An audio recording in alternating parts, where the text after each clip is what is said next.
Addis अबबा Ethiopia से आप ये सीधी तस्वीरें देख रहे हैं। अदवा विजय स्मारक थोड़ी देर पहले प्रधानमंत्री ने अपने श्रद्धासुमन अर्पित किए। उपनिवेशवाद के विरुद्ध स्वतंत्रता और स्वाभिमान के प्रतीक इस स्मारक पर अपनी श्रद्धांजलि भारत के 140 करोड़ भारतीयों की ओर से प्रधानमंत्री ने वहां पर अपने श्रद्धासुमन अर्पित किए और उसके बाद अब वो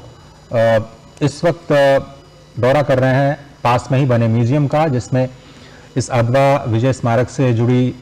यादों को ताज़ा करने के लिए, अलग अलग स्मृतियों को ताज़ा करने के लिए ये मॉन्यूमेंट्स के तौर पर ये कुछ वस्तुएं रखी गई हैं। इतिहास में कुछ घटनाएं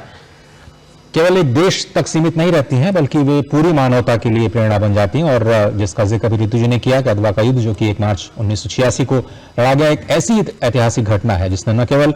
इथियोपिया की स्वतंत्रता को सुरक्षित किया, बल्कि पूरे अफ्रीका में और अश्वेत समुदाय को उपनिवेशवाद के विरुद्ध जो संघर्ष का एक आत्मविश्वास दिया। और इसीलिए बहुत इंपॉर्टेंट हो जाता है न केवल इथियोपिया के लिए बल्कि संपूर्ण अफ्रीका के लिए कि ये विजय का स्मारक, और यहां से प्रधानमंत्री नरेंद्र मोदी यही संदेश देते हुए पूरी दुनिया को कि उपनिवेशवाद के विरुद्ध जो एक साझा लड़ाई है भारत और अफ्रीका की, उसमें भारत लगातार अफ्रीका के साथ खड़ा है। और इस गौरवशाली विजय की स्मृति में जो इथियोपिया की राजधानी अदिस अबाबा में ये जो स्मृति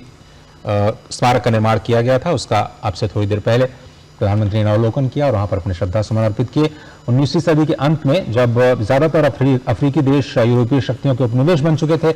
तभी इटली भी इथियोपिया को अपने अधीन करने का प्रयास कर रहा था और उसी के खिलाफ इस लड़ाई की शुरुआत की गई थी। और इसमें एक बड़ी जीत हासिल हुई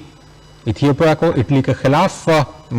सम्राट मेलनिक द्वितीय और महारानी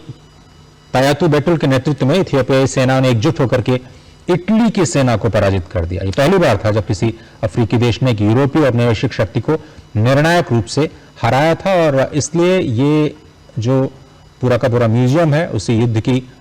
तस्वीरें या यादें ताजा करता हुआ दिख रहा है।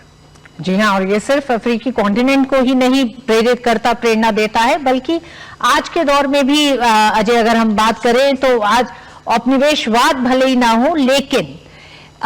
अपनी सीमाओं से आगे बढ़ते हुए तमाम देशों की संप्रभुताओं को चुनौती देने की जो एक प्रवृत्ति अभी भी कुछ देशों में है, उस लिहाज से भी इस संग्रहालय का बहुत एक बड़ा असर है।